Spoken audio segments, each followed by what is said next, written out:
त्यांना काय काम आहे आता? बरं वाटलंय, 8 दिवसानंतर दवाखान्यातनं बाहेर आलेत, काहीतरी बरळायचं म्हणून बरळच सुटते सकाळी उठल्या उठल्या.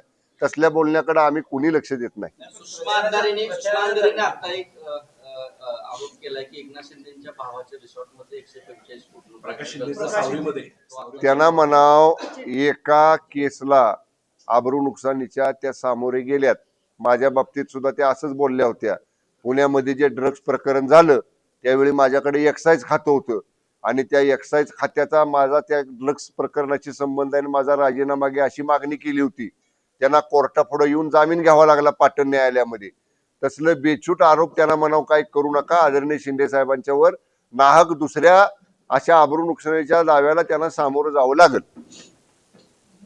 पण प्रचाराच्या दरम्यान शिवसेनेचा जेवढा सहभाग होता आणि सक्रिय त्या निमित्तानं एवढं दिसतंय का आता एकूण सत्तेच्या कालावधीत शिवसेनेला मत दिलं आहे किंवा आता महापालिका निवडणुकांच्या पार्श्वभूमीवर विचारणा झाली आहे, कुठेतरी एकत्र आले, असं काही दिसतंय का?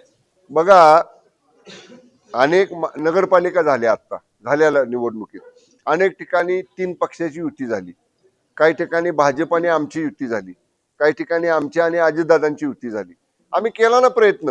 हे बघा, शेवटी 3 पक्ष 3 भिन्न विचारसरणीचे आहेत, प्रत्येकाची विचारसरणी वेगळी आहे, तरी सुद्धा आम्ही एकत्र आलो. आता सुद्धा महापालिकेमध्ये बघा, सगळ्यांना वाटत होतं मुंबईत यांचं जमणार का, ठाण्यात यांचं जमणार का. चर्चा सुरू झाल्या ना, आणि समाधानकारक झाल्या चर्चा सुरू. कुठंच काय नाही, पहिल्या फेरीमध्ये तर एकदम समाधानकारक चर्चा झाल्या.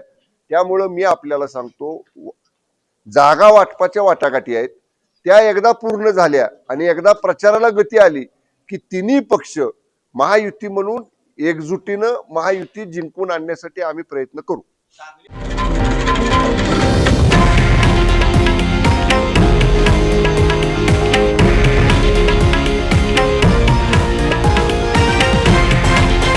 हे आहे देशातील नंबर 1 न्यूज नेटवर्क आणि आपण पाहत आहात TV9 मराठी, एकमेव.